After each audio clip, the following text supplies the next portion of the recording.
that the West is very prejudiced against India in such matters. Remember, Obama came to visit Delhi and already under Narendra Modi, and he had the bad manners as a guest to publicly lecture Modi on religious tolerance. When in fact, you see, India is world historically the example of religious toleration and pluralism. It has absolutely no lessons to receive from America. And what made it even worse, all of them are ignorant about India. And they have their own form of ignorance. So an overbearing, dominant Hindu majority in India. And moreover, I say in full consciousness of what I'm saying, there has never been an oppression of the minorities by the Hindus in India. There have been long phases of oppression by Islam when it was in power, or by Christianity in Goa and so on, and it has rather effectively tamed terrorism. Compared to the Congress government, the BJP has done a very good job. Because let me be clear, I criticize the BJP on a certain, ideological element in their policy, but in terms of economics, they've done a good job. In terms of security, they've done a very good job.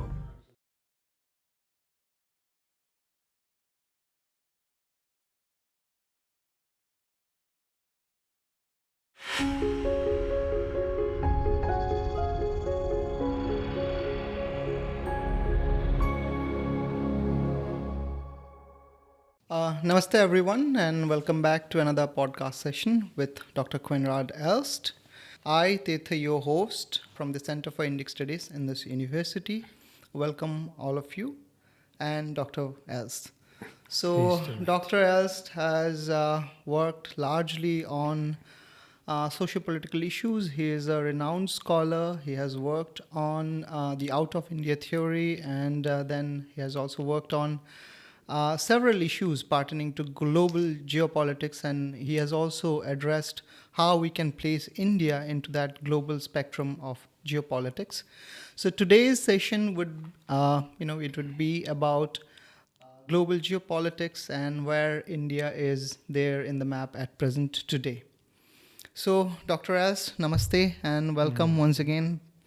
So, sir, this podcast session would largely talk about the West and the Western civilization and the other issues faced by the Western democracies and all. Now, when we talk about Western democracies, the first thing that we, observe at present is that, the demographics in the West is changing day by day. Illegal immigration and, in fact, even in some cases, legal immigration too, are, very, very problematic situations in the West.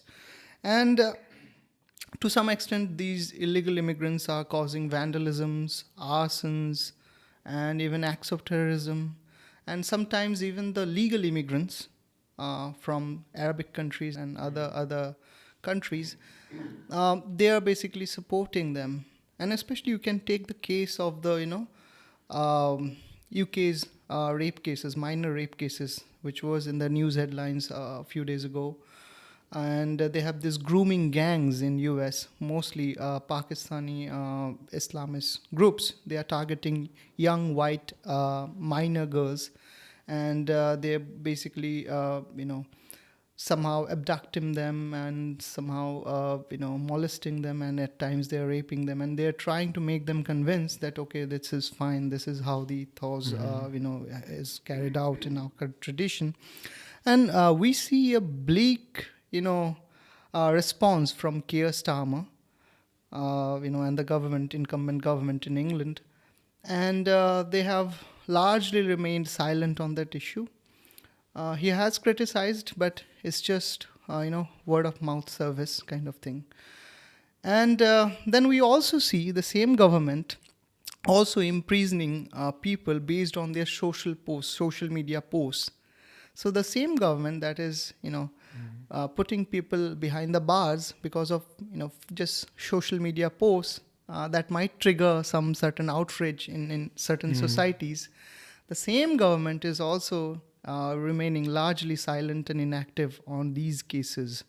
So how do you think, and what is your perception of these acts, and where do you think that Western democracies are heading to? Yeah, you've already covered a lot of ground in that one question. So let's start at the beginning. So yes, there is a lot of immigration, both legal and illegal. Mostly legal though, because there are certain avenues of immigration that are established. Like one is family reunification, and that's the main open door really. So when someone has immigrated, then soon after he will get the right to have some relative come over. There may be quite a few relatives, in fact, like aged parents, for example, often siblings. If there are stay-behind children, they can, of course, join their parents, and so on. So this is fairly reasonable. It started in around 1970 when the first generation of gastarbeiter, of guest laborers, when they received the benefit of having their family come over. So this was, in fact, a sort of hygienic arrangement to keep them out of the brothels. And so that's what happened, and then it became systematic and on a large scale, and so from then on, guest workers knew that they could have their family come over. So this happened on a wide scale, and so then you got effective immigrant families. You see, in the Gulf states, for example, you have a very strict regime. You can go over there and go work and make money and then go home. That's it. And so that was the original arrangement, but for humanitarian reasons, life was made easier for them by allowing them to have their family come over. So that perhaps was defensible, perhaps not. So they could have arranged simply for making it temporary and then have them go back, but that choice was not made. But so that's one legal avenue. Another one is whenever there is a need of specific workers, like for example nurses, the care sector, the medical sector needs a lot of people also because of the aging population. And so some countries like Kerala, for example, is a famous country of provenance of nurses.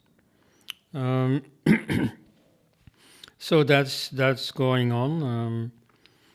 Then of course you have asylum.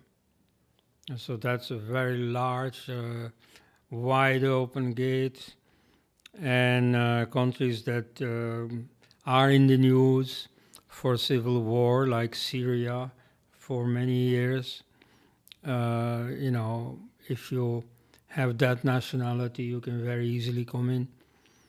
And as long as it's not renormalized at home, you can stay.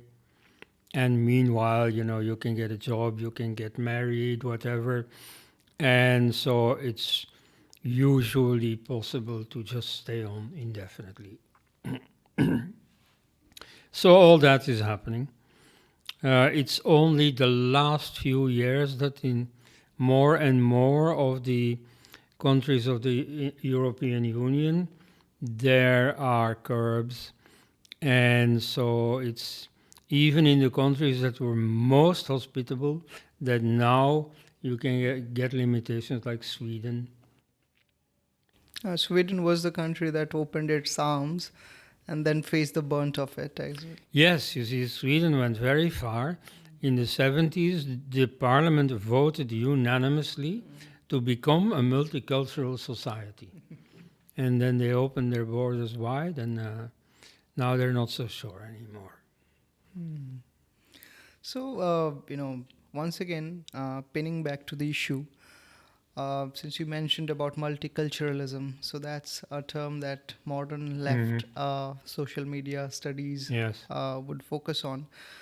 But once they talk about multiculturalism, one aspect of multiculturalism should also be that you should have the guts to criticize the nefarious aspects of multiculturalism. For instance, if I have a setup, I have a social structure that is well-doing, well-defined, where people from different genders, people from different sections of the society are equally treated, and that's the well-established section of the society that I have established, and then just in the name of multiculturalism, if I have someone from a very barbaric tribe or very barbaric country, and that person appears and I include it in that same spectrum of the society, that would cause a havoc.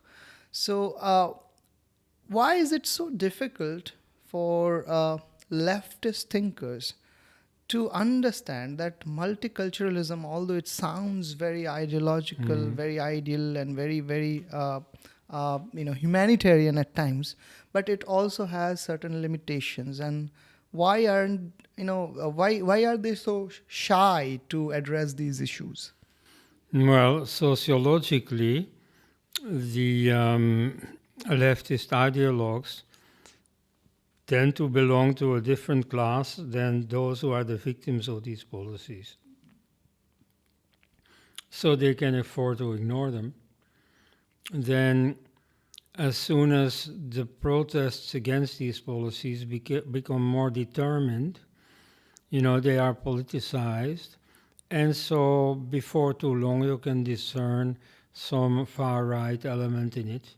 And then you can immediately blame them and say that they have artificially created the issue and so on, which is not the case at all.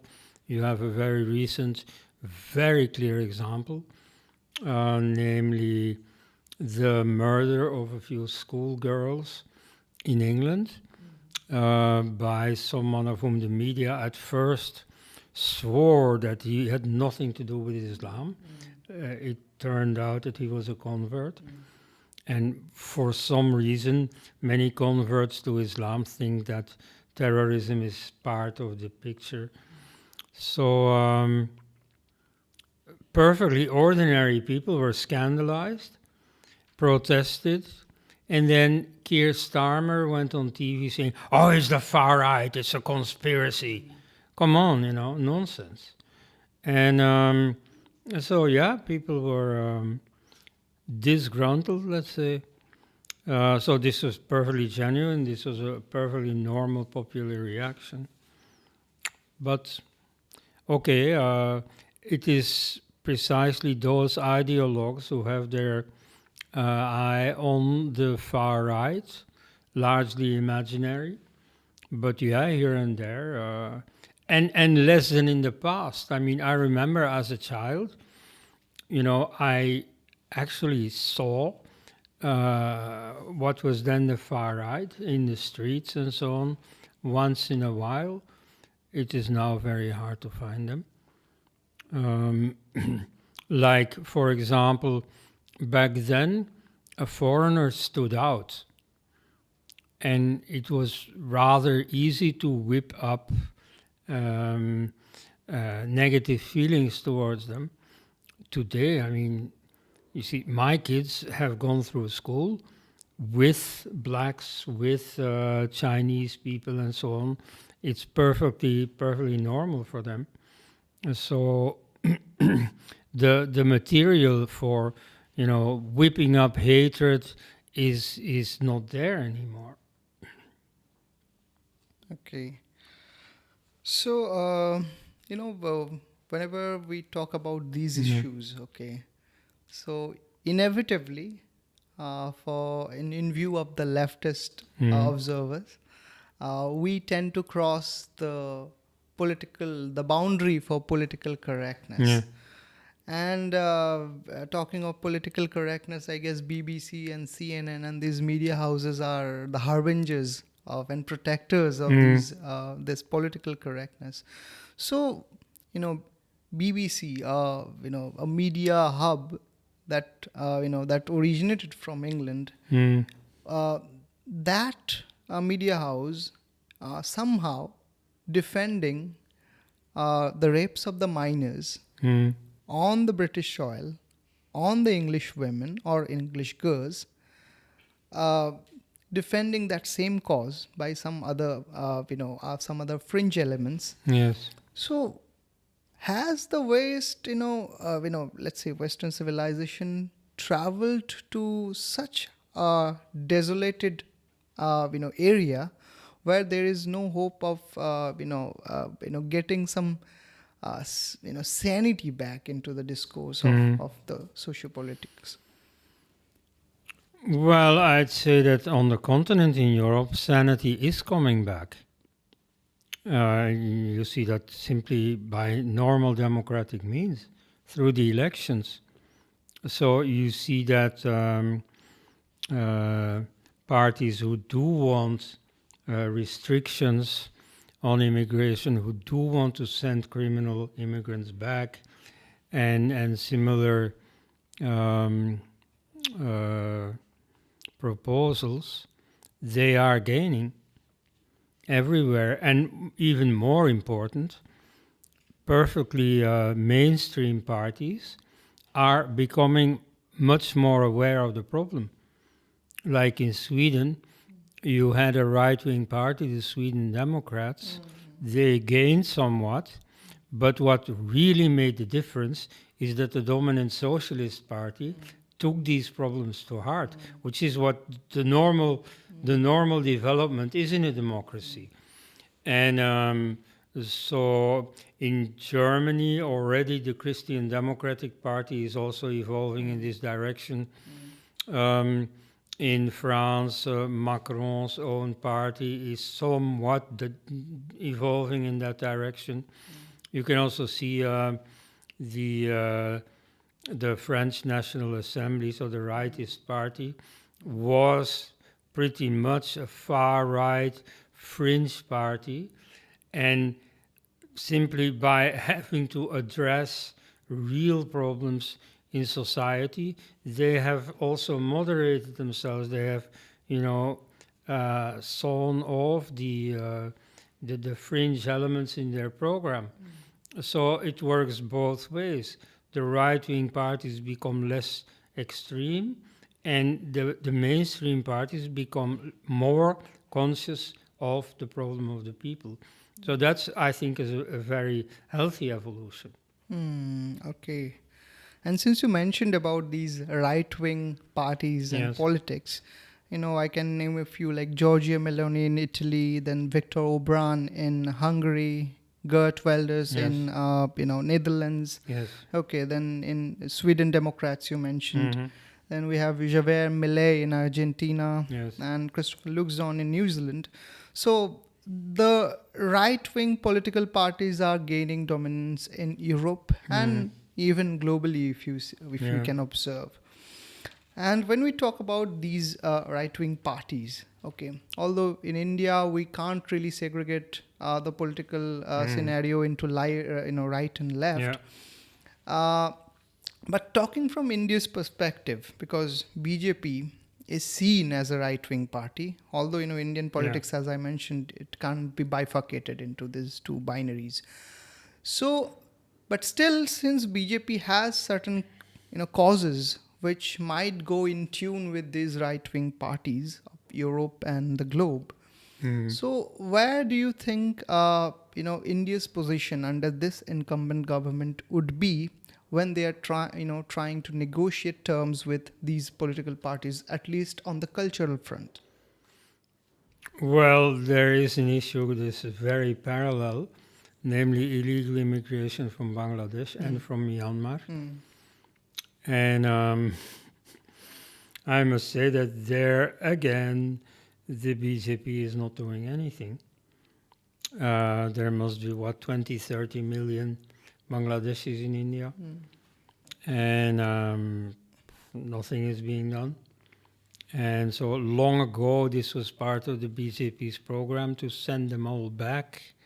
I don't know how realistic that has become. At any rate, it's not happening. Not at all. On the contrary, there are a lot of sweeteners for them, especially for the Rohingyas. These are East Bengalis who lived the last century in Myanmar, have now fled partly to Bangladesh, but very largely to India. When you mention that BJP is not doing something in this front, I partly agree with you, but there is also this problem of global pressure that surmounts on us whenever acts like CAA or NRC they are put on proposals or they're put into act. So the moment you try to drive the consciousness and try to manifest it as a concrete deed, you immediately get lectured by the West. Okay, and this comes from Europe, this comes from America, this comes from the entire global community.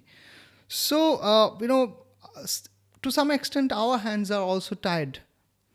So how do you see that thing? And if these right-wing parties who are in favor of tackling the illegal immigration issues, if they come in power, so can the BJP gain certain advantage, and can the BJP also leverage that advantage to implement the NRC and CAA? Well, regarding the CAA, they have really neglected, the opportunities that they could, avail of to sell this program to the world. I mean, there was nothing extreme about allowing the refugee minorities from Pakistan or Afghanistan into India. On the contrary, especially because it's not even only for Hindus, it also counts for Christians. I mean, you see, in the West, it should be possible to explain that Christians from Afghanistan run risks and may find themselves in a situation where they have to flee. And then they'll be grateful that there is in India. So, I mean, here you really had a fighting chance to get the world on board with this. And so here I am afraid that they haven't really done what they could. Of course, you do have a general background that the West is very prejudiced against India in such matters. Remember when Obama came to visit Delhi and already under Narendra Modi, and he had the bad manners as a guest to publicly lecture Modi on religious tolerance. When in fact, you see, India is world historically the example of religious toleration and pluralism. It has absolutely no lessons to receive from America. And what made it even worse is that Narendra Modi meekly accepted this and even the next day repeated the same sermon to his fellow Indians. So, no, but so this only strengthens the world in thinking that there is something intolerant about Hindu nationalism. So that, is wrong. And I mean, with my own very limited reach in our media, I try to counter that, but I'm afraid that that's a very strong tendency. So this has a little bit to do historically with the role of the Christian missionaries. So sometimes they do manage to make headlines with so-called persecution of Christians in India and so on, completely imaginary. But it's now mainly the leftist attitude. This has to do with a different thing, namely caste, which they will always try to bring in whenever India is concerned. And then with a leftist sympathy for Islam. So whenever Islam in India is in the news, it will always receive a spin in a pro-Islamic sense, at least in the liberal media. So you mentioned two issues. One with India's political leadership and the firmness that it requires, and then second, it should be about the West and its moderation in its policies, and at least it's on its outlook on India. So two issues, but when we are talking about, let's say, the Rohingya crisis, okay, so this is much like an issue that Europe is also facing. Okay, so they have a large chunk of illegal immigration. In fact, in England right now, there is rampant Islamization going on. They are setting up mosques in there. So the mayor of Britain hails from a Muslim background. So and there are, from so many people from Bangladesh and Pakistan who are residing there illegally. And such issues, when we tackle, like in India we also face like Rohingya crisis. I come from Bengal, and I have seen how the entire demographics, not just the demographics, even the landscapes have been demolished by these illegal immigrants. And to some extent they don't tend to harmonize it with you. Okay, they will do the business part, but they will not harmonize with you. They'll not make you one of they will not become a part of your family, neither will they welcome you as well. Yes. So these similar issues are faced by the West and India as well. Why then, is it in the tendency of the West to lecture us whenever we talk about deporting these illegal immigrants, or at least if we are giving them citizenships, we are going to count the atrocities being committed upon the religious minorities of our neighbors. And based on that, if we are offering citizenships to a limited group of people, and they're not just pertaining to one particular religious groups, because there are 2 or 3 or 4 clubbed into that. So obviously it's not something that it's only given to the Hindus. So it's given to the Buddhists, the Christians, the Jainis, and other religious minorities, or even the atheists for them. So when that kind of an act is being placed, and they are being trying to channelize it, why is there so much of a protest from the Western, we can say, media, which is partly leftist, but even in the right-wing media outlets, they are not really, very conducive to, and they're not really willing to adapt with these changes. Why is it that? Why is this double standard, do you think? Well, on the left, the double standard is very explicit. The question about the right is more intriguing. You see, all of them are ignorant about India.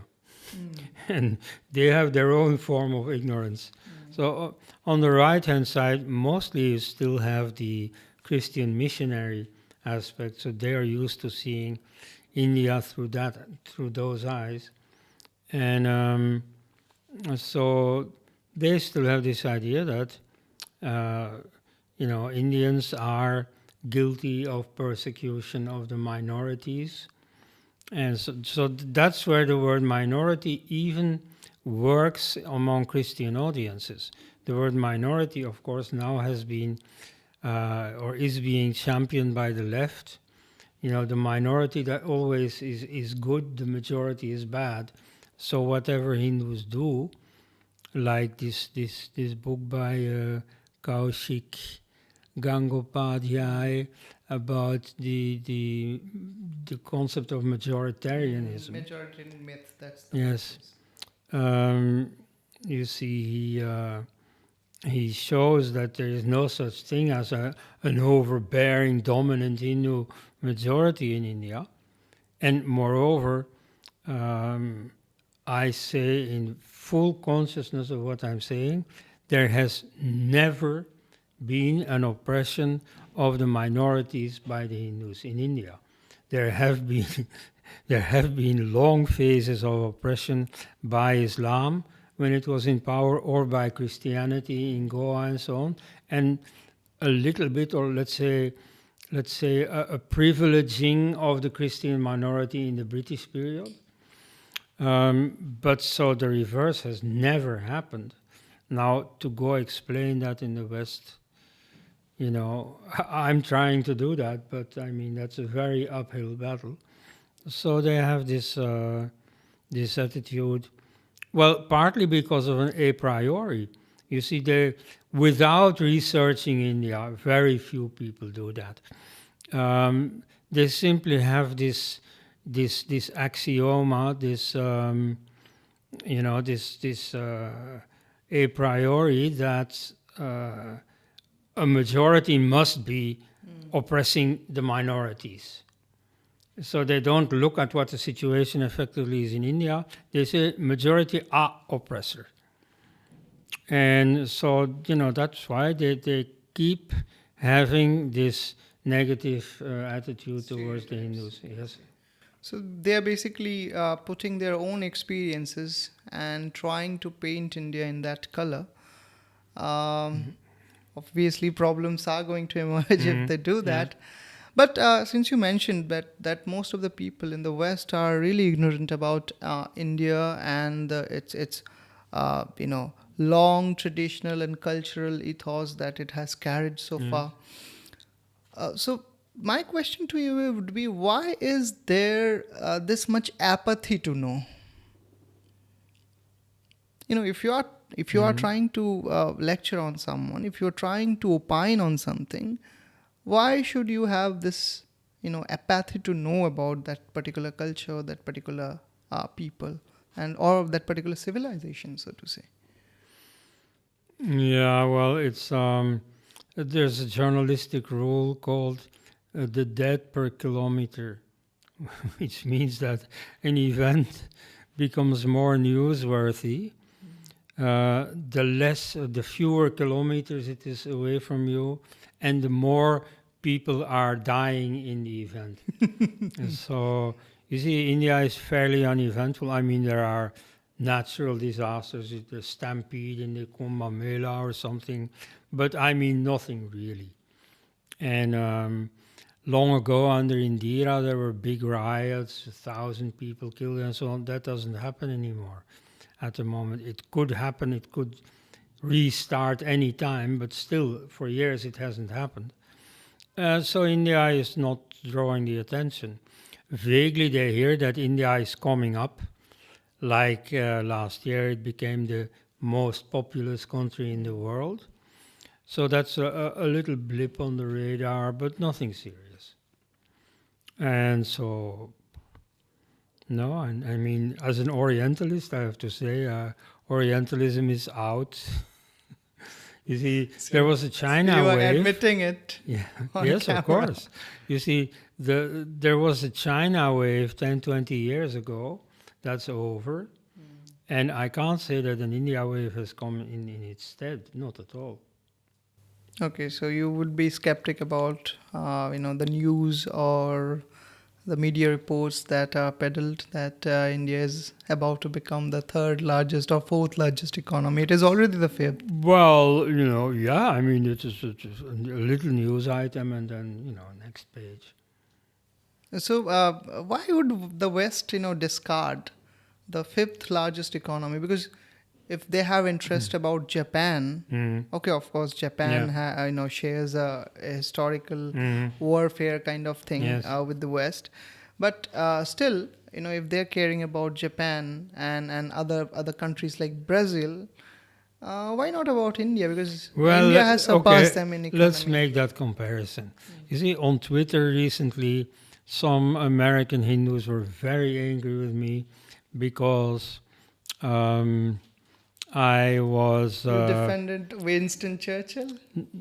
Yeah, that's So that I another noticed. we can talk about that too. No, this was about the fact that Trump was sending back illegal immigrants from India. And so I remarked, you see, if you think that the illegals from Bangladesh should be sent back, isn't it then normal that you accept that these people are also being sent back? After all, that doesn't impinge on the numerous, meritorious, skill immigration that keeps going on. Anyway, they didn't like that I was applying the same standards. But you see, in that context, what was also mentioned was that there was some slur in public against an Indian, and you see, they said, look how racist they are, and so on. That is always brought up, as if the West is still as racist as it was 100 years ago. I mean, you see, very many Indian or Hindu polemicists suffer from anachronism. You see, even in spite of the unfamiliarity of the concept of change in Hindu culture, which is into Sanatana stuff, change has really happened. And so in my lifetime, I've seen the changing attitude towards race. Now, in this case, you can easily see that whatever Americans had against that particular Indian is not about race. Are they going to take that attitude towards Japanese people? I don't think so. And you see, Indian people, on average, are a little bit more racially close to Westerners than Japanese people. But it's not race that counts. You see, everybody remembers the pictures of squalor on on Indian streets and so on. You never see that from Japan. So there is this more negative attitude towards India that is now gradually getting better. I mean, people who travel to India see that, there are no beggars on the street anymore. The comfort level in public buildings has increased and so on. So the image of India is slowly becoming better, but is still a way to go. And so that's the difference with Japan. It's not a racial difference. Okay. And since you mentioned that you recently had fallouts on this, sending back or deportation of illegal Indians living there, and that brings me to the inevitable, concern about Donald Trump and his inauguration into the presidency and for the re-election for the second term. So, we saw previously in the first term of Donald Trump that he shared a very, you can say, very well defined bond with our Prime Minister Narendra Modi. And then it was with Biden. I guess it was India is at that stage where India can negotiate with both the parties, whosoever comes into power. But maybe there was a bit of a halt in that. Now that Donald Trump is back once again, So, do you think that the same kind of friendship or bond between these two prime ministers, the Prime Minister of India and the President of the United States, that would eventually lead to a better ties between India and US? And if that happens, what will be the aftermath on these issues like deportation of illegal Right. Indians living there? Yeah, I hardly see it in personal terms of their personal relationship. I mean, at that level, you would first of all have to, admit that Trump is not such a nice man to know. Well, let me say first of all that, like most people who have studied too much, I don't like Trump as a person. Maybe it's because he has lots of money and I am a, scholar scrapped for cash. But I mean, he's not my type, okay? And so some of the things he did in his first campaign and in his first presidency, I am not exactly enthusiastic about. Nevertheless, I will look at the policies he signs for. I also notice that as a personality, he seems to have improved somewhat compared to last time. It seems like he's learned a few things from his 4 years of trek through the desert. And yet, you see, whatever you can say negative about him, there is one thing about him that Indians ought to be enthusiastic about. It is that he definitely swapped Pakistan for India. He concluded an alliance with India. You see, he already saw Pakistan slipping away, becoming a colony of China, essentially, and that was no longer such a good ally as 20 years ago. But also he saw India as a necessary ally against China. And so that use of India as a counterweight is very much the need of the hour even today. So that alliance with India is going to remain. In fact, it remained even under Biden. You see, Biden initially when he came to power seemed like he was going to restore the alliance with Pakistan, but he didn't. Even for him, in spite of the preference for Pakistan, the world has changed so much. India has become so important that he couldn't sever that alliance with India. So Trump is going to continue it and build on it. So for India, so far, it's good news. You see, what may be a cause of a little friction is indeed the immigration of Indians. So there is the special visa for skilled immigrants. There may be some curbs on this, though we don't know yet. At any rate, in essence, you see, that channel of immigration is going to continue. And so the Indian presence in America is only going to increase. No danger about that. As for the illegals, well, I think there, an India that is successful, that is becoming a superpower, ought, I think, not to worry about some illegals being sent back. And India should understand that, of course, once you have a larger and larger and larger Indian community in America, where newcomers from India will feel more at home, that is also going to attract illegal immigration. So you see all these people on Twitter have been claiming, no. You see, these from Bangladesh are illegal immigrants and we, are legal immigrants. Well, yes, of course. I know millions of Indian legal immigrants in America, but so their very presence is attracting a less desirable kind of immigrant. And indeed, I'd say that Indians have no problem, pulling their nose up for a lower breed of Indians. And so it should not surprise them too much that those people are also showing up on their doorstep in America. On the other hand, I can also see a certain Indian argument that we shouldn't be too worked up about illegal immigrants because this is America. And so America has a long history of immigration.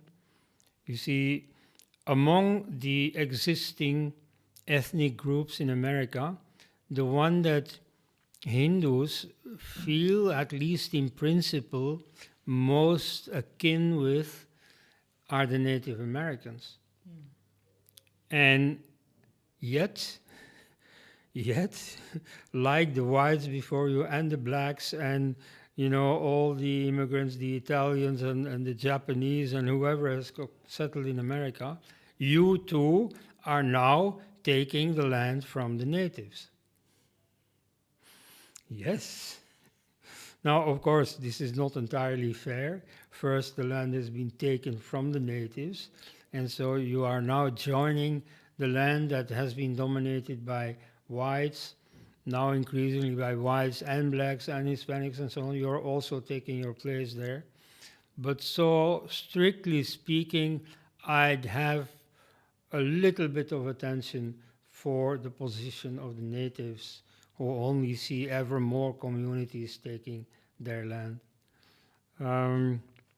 Anyway, but so because of the special nature of America as an immigration country, the argument of some Indians migrating illegally doesn't fully apply. Okay.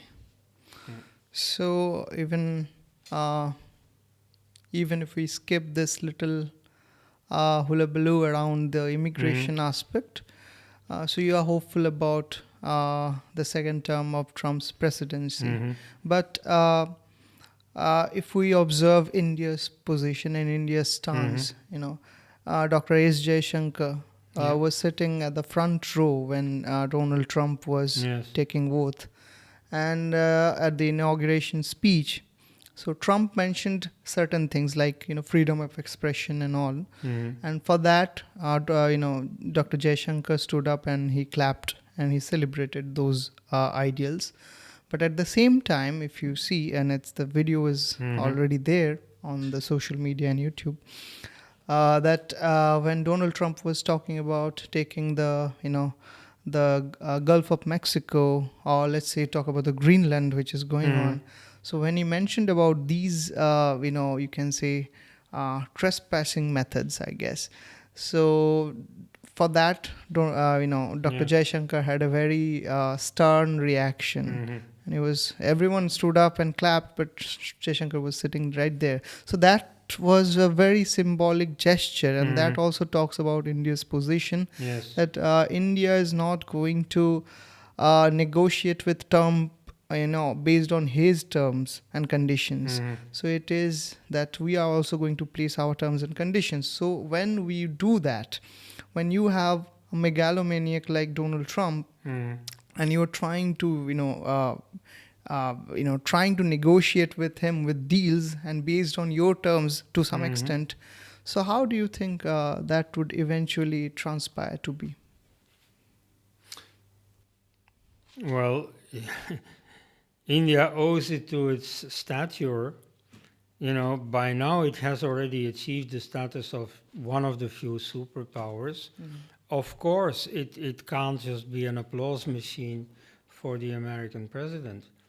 Of course, it follows its own path.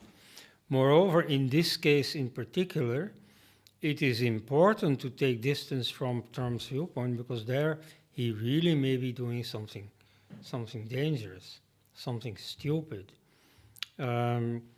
You see, one of the important history books about the First World War is called Sleepwalkers.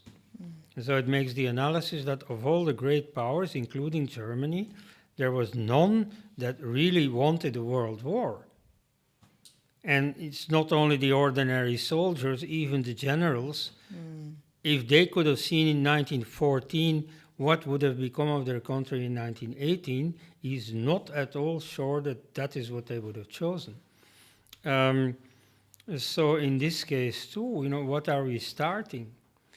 You see, when Russia sold Alaska to America, when France sold Louisiana to America, they themselves came to offer, here, please buy this from us. We need money. We can't use this land. Please, let's, the art of the deal, as Trump called it. Now, this is something else. This is expansionist policies. Yes, of course. So, he would like to be in the history books as one of the few presidents who aggrandized the United States. But so I just... in modern politics, I'm very sure that, someone with the art of the deal can get any business done with Greenland without annexing it. And so, this is very correct of Jaishankar to say, no, here we don't go along with you.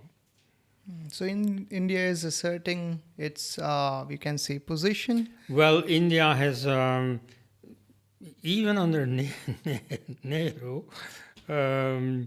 though that, of course, that name I can't mention without smirking. Nevertheless, essentially, he opted for a middle-of-the-road policy, a sane, self-controlled policy. And so that's correct. And India has retained that name. It's very much part of the Gandhian image that India also has. So India has a negative image in some respects, but it also has a benign image. Like you see, vis-a-vis China, there is a lot of nervousness. Like, for instance, all these American study places for Chinese people are at the same time, aren't they spies? Can we trust them? That doesn't exist vis-a-vis Indians.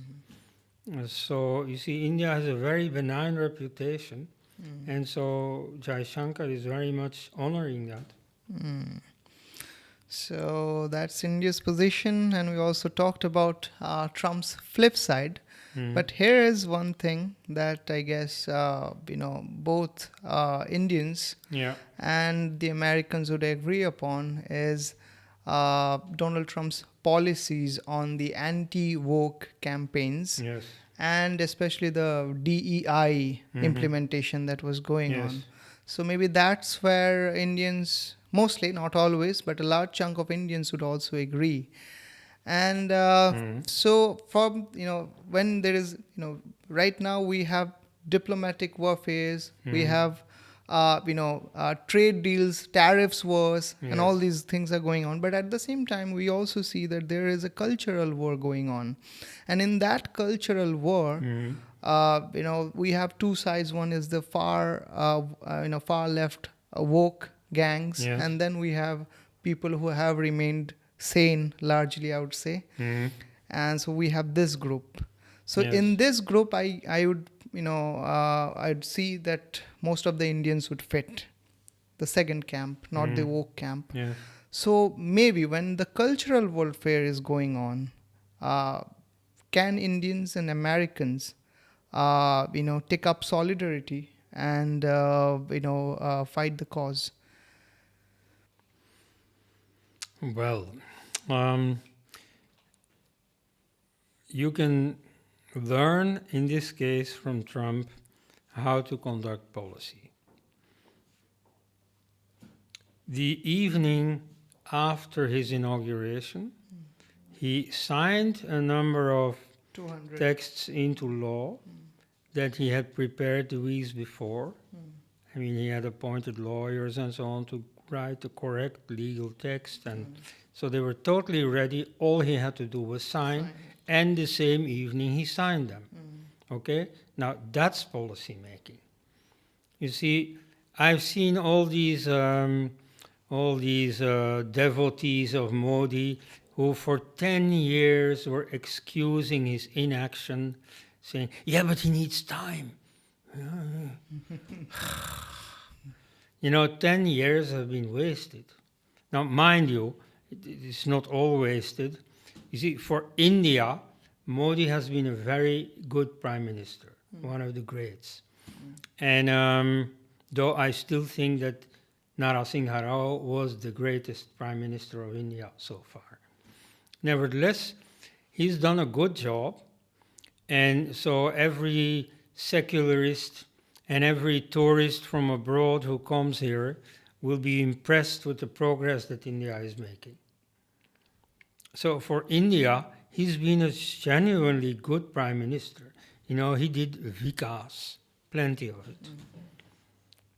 For Hinduism, he has been a zero prime minister. He has done nothing specific to Hinduism. One thing, and again, that's not so much for Hinduism, that's for India, for the normality of the structure of India, is the abolition of Article 370, which nobody in the world protested against except Pakistan, because everybody thought it was reasonable. You see, there is no other country where you have one province where people from another province are not allowed to settle. What is this? So everybody thought it was eminently reasonable. And so it's, again, a good thing. Of course, I was very happy when suddenly this was being done.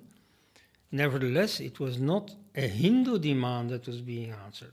From the viewpoint of India as a polity, this was very necessary and it was very good that it was done. But so for Hindus as such, he did nothing. Whereas, even though the voters had expected that of him, of course, I know here there is a very specifically Indian double entendre, as they say in French, a double understanding. So you see, all the enemies of the BJP, as well as its devotees, say that this is a Hindu party. The party itself hotly denies that and says, no, look at our program. There's nothing Hindu in it. And indeed, Sabka saath, sabka vikas. Yes. So, you see, on the one hand, it's a Hindu party, on the other hand, it is not. But so it draws its votes on the understanding that it's a Hindu party. And it knows very well Hindus are going to vote for us, nobody else. And then, when the time for governance comes, then suddenly they have nothing to do with Hinduism. See? And Hinduism is apparently such that its votaries can easily be fooled, because the next election campaign, suddenly it's a Hindu party again. Suddenly, you have to vote for us because otherwise the Muslims are going to destroy whatever, vote for us. So then the Hindus, the suckers, are voting for them. And then the day after, again, there's nothing Hindu about them. That happens. Anyway, so what we get is a study in contrast with Trump's first day in office, where immediately he fulfilled his promises. And indeed, the most ideological one of his promises. You see, he scrapped this, all these woke institutions. So there, you can learn about how to do it. So that's very nice of him.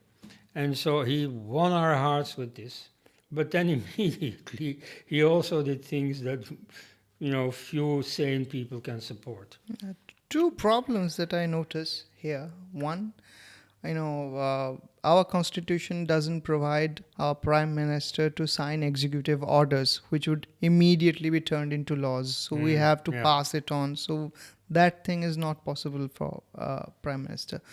And then the second thing is let's say, since you were talking about BJP, it carrying that Hindu bandwagon and then not doing nothing about it. Where would Hindus go? Because in that sense, because one party is embracing at least from the ideological point of view, it's embracing the Hindutva ideology, but the other parties, they are staunchly against it. So where we don't, when I say we, I'm trying to talk about the Hindus. So where do Hindus find another alternative? Because we don't have it. So until in lack of a better alternative, maybe the Hindus are voting for Prime Minister. So in that scenario, taking into these two accounts, we have so much expectations, but we can't really ask the government also to pull each and everything that we expect out of it. So there are limitations. So can you address on that as well? Well, you see that the Prime Minister can't sign an executive order the way Trump can. That's only a detail. I mean, yes, the procedures will be a bit different in each country, but we know what would have been the difference if he had meant business. And so, yes, maybe it would have taken a bit longer than just one evening. All right, but it could have been done. After 10 years, you can easily say, no, it was not done. So, okay. So that's a strong argument against the BJP. So people like my friend Shrikant Alageri simply vote nota, vote none of the above, and have given up on the BJP. Now, I don't have to vote, so strictly speaking, it doesn't matter. But looking in from the outside, I would not give up that easily.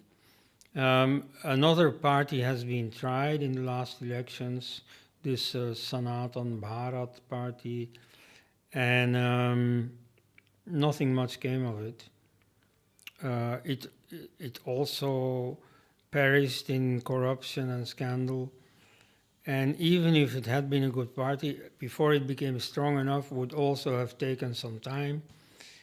And anyway, you see, you can make the BJP a Hindu party again.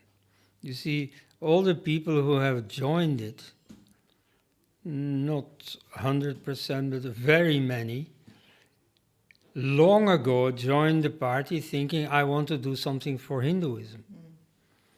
And so that motivation is still there, even in those where it is not, at least the memory of the motivation is there, which makes a big difference with Congress and other parties.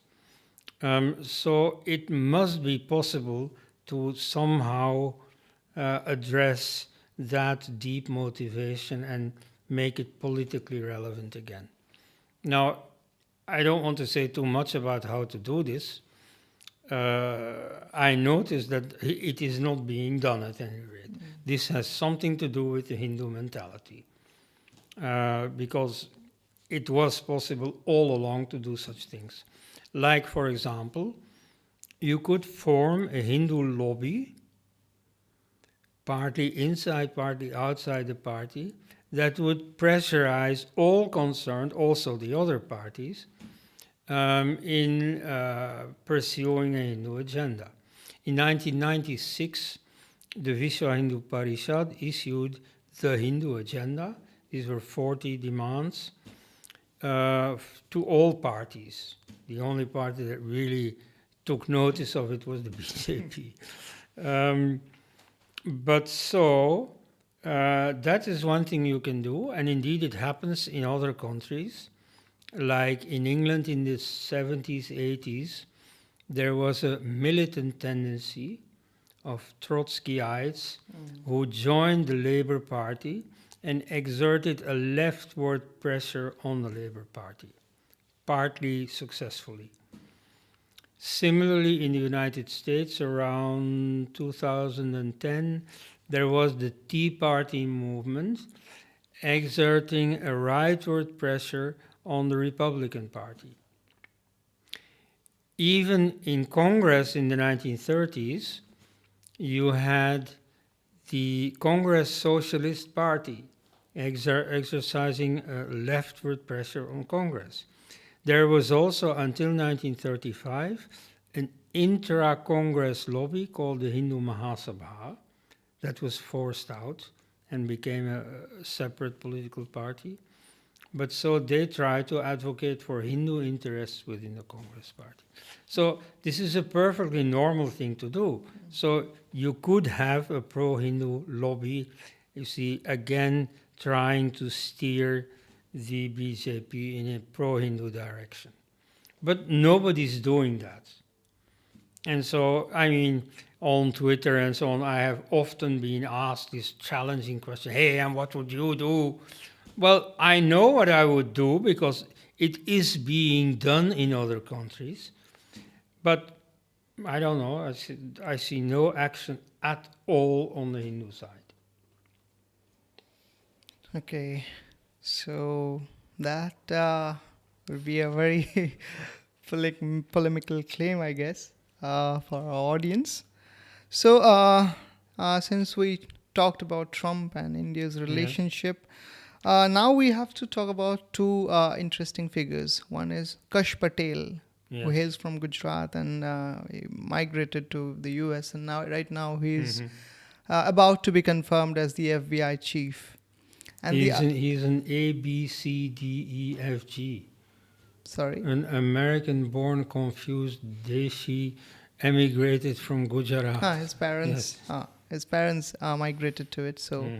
But right now he's on the verge of being confirmed as the FBI chief, and he embraces his Hindu credentials, and he flaunts it. Even before representing to the Senate, he chanted Jaishankar and started by that. And then we have Tulsi Gabbard, who is about to be the national intelligence head, and she too, embraces her Hindu credential. So right now, Trump's picks for these two major posts, that has triggered a backlash among the pro-Catholic Republicans. Okay, so they are right now saying, look, we want our people, because that's the promise that you made. So mega, make India great again, and give our people the job, give our people the posts. So you see, once it's not that Trump is always delivering on his promises, not entirely, if we see. So because these people, because the far right, pro-Republicans, pro-Catholic people, Orthodox people, they are also challenging Trump, and they are a little dissatisfied with his policies. And once he put these people, and Vivek Ramaswamy was also put in the Doge committee, and then afterwards he dropped out of it. Maybe he's running for governor post in some other place.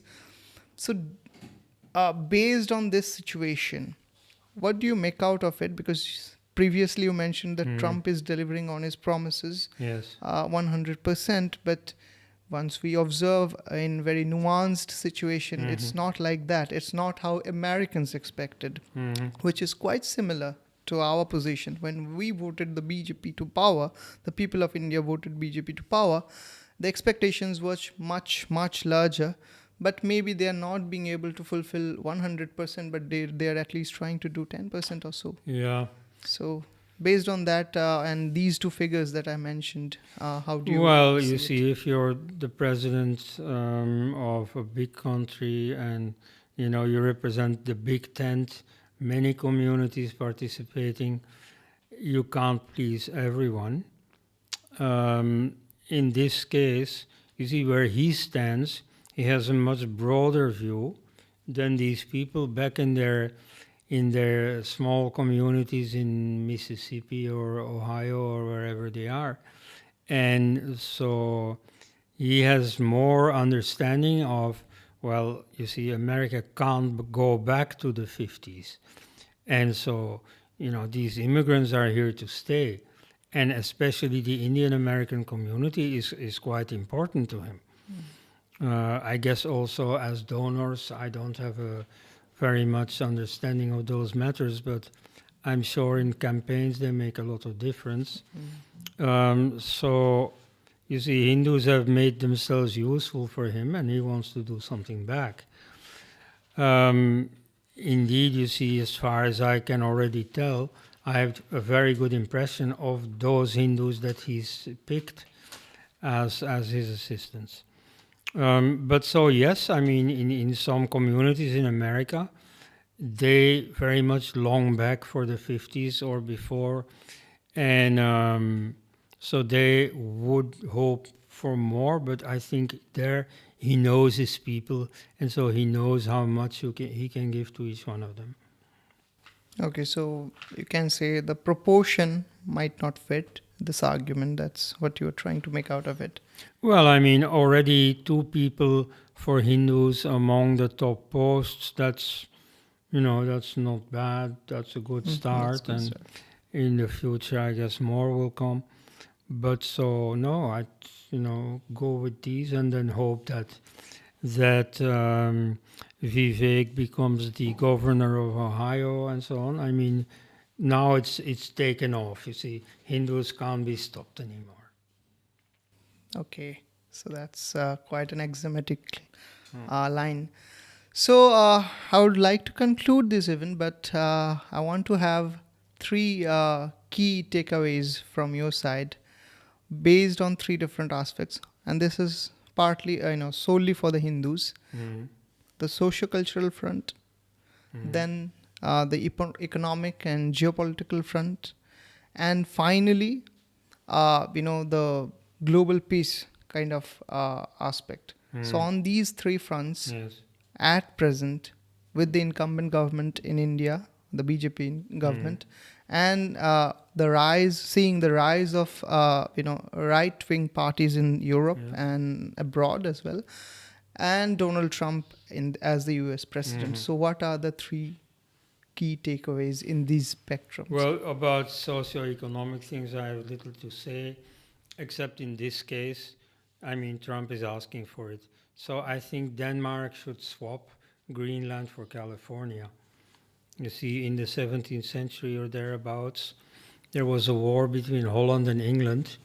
And so the Dutch took a British colony, namely Suriname, in Dutch Guyana. And the English also took a Dutch colony, namely New Amsterdam, which they rebaptized or which they misspelled as New York. So here also we can do the same thing. So you see this ice, landscape in Greenland. Let them have it, and Denmark will take California. That is the solution. So then, culturally, well, since religion is a very important thing in America, it is time, I think, to be more formal in giving recognition to Hinduism. Of course, America does not have anything like a state religion or an official religion. The state is religiously totally neutral in principle.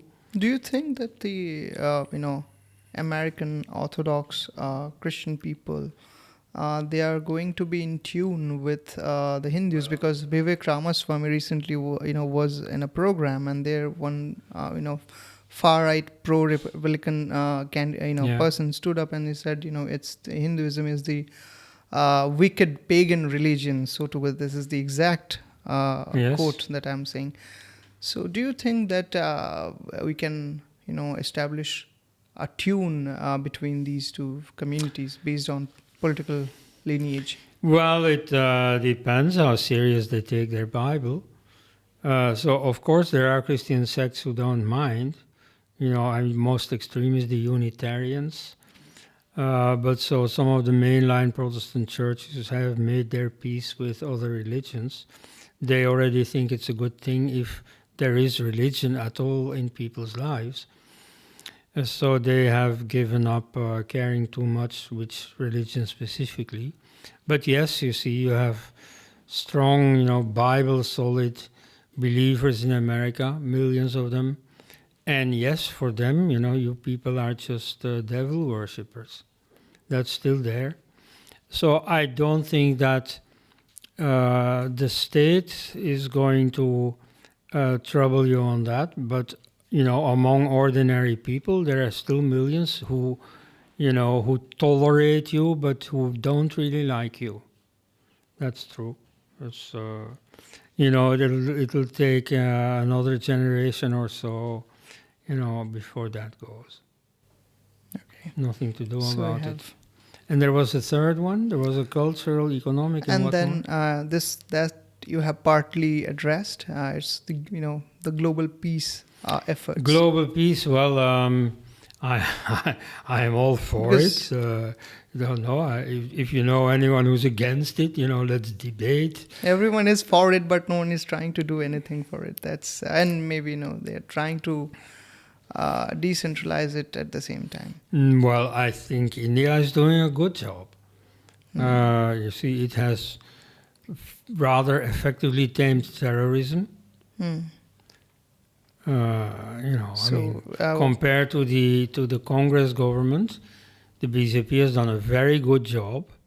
Because let me be clear, I criticize the BJP on a certain, ideological element in their policy. But in terms of economics, they've done a good job. In terms of security, they've done a very good job.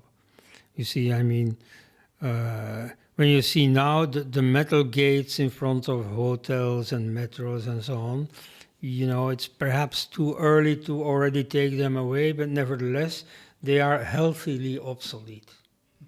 So that is a merit that the BJP certainly has.